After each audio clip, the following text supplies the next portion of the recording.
Assalamualaikum warahmatullahi wabarakatuh. Perkenalkan, nama saya Devani Anggraini dengan NIM 04988936, Ilmu Teknologi Pangan, Universitas Terbuka Jakarta. Di sini saya akan menjelaskan tentang proses lahirnya Pancasila untuk memenuhi tugas 1 saya, mata kuliah Pancasila. The Pancasila. Panca means five, Sila means principle. Proses lahirnya Pancasila melibatkan beberapa tahapan penting, mulai dari pembentukan BPUPKI, perumusan Piagam Jakarta, hingga pengesahan oleh PPKI.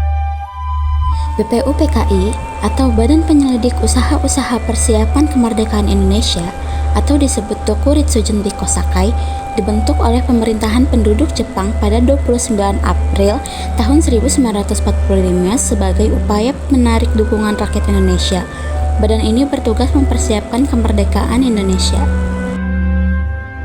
Sidang pertama BPUPKI diadakan pada tanggal 29 Mei sampai 1 Juni tahun 1945 di Gedung Chusangiin atau sekarang disebut Gedung Pancasila. Tema yang dibahas adalah Dasar Negara Indonesia Merdeka. Beberapa tokoh seperti Muhammad Yamin, Supomo, dan Soekarno menyampaikan gagasan mengenai dasar negara. Pidato Soekarno pada tanggal 1 Juni 1945, Soekarno menyampaikan pidato yang mengemukakan konsep awal Pancasila sebagai dasar negara. Soekarno mengusulkan 5 dasar negara, yaitu kebangsaan Indonesia, internasionalisme atau perikemanusiaan, mufakat atau demokrasi, kesejahteraan sosial, dan ketuhanan yang Maha Esa. Istilah-istilah Pancasila pertama kali disebut dalam pidato ini. Untuk menyempurnakan rumusan Pancasila, BPUPKI membentuk Panitia 9.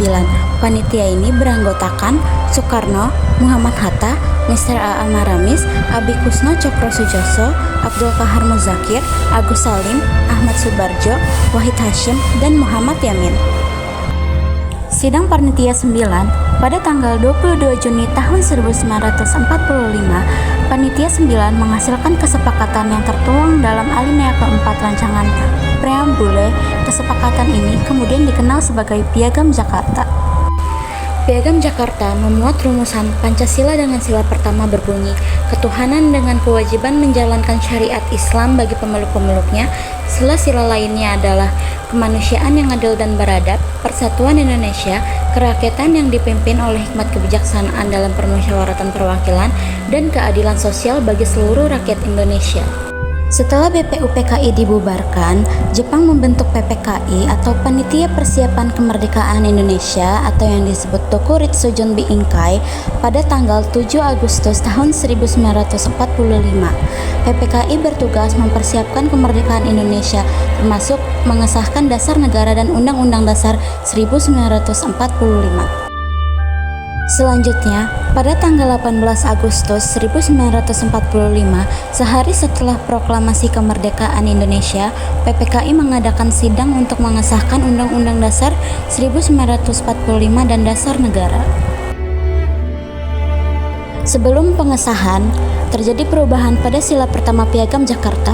Rumusan ketuhanan dengan kewajiban menjalankan syariat Islam bagi pemeluk-pemeluknya diubah menjadi ketuhanan yang Maha Esa untuk mengakomodasi masukan dari berbagai tokoh, terutama dari wilayah timur Indonesia.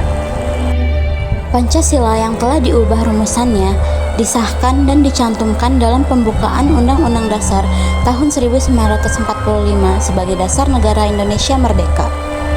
Dengan demikian, Pancasila secara resmi menjadi dasar negara Indonesia yang sah dan terus menjadi pedoman bagi kehidupan berbangsa dan bernegara hingga saat ini. Bahwa Pancasila itu adalah benar-benar satu dasar yang dinamis, satu dasar yang benar-benar dapat menghimpun segenap tenaga rakyat Indonesia, satu dasar yang benar-benar bisa mempersatukan rakyat Indonesia itu untuk bukan saja mencetuskan revolusi, tetapi juga mengakhiri revolusi ini dengan hasil yang baik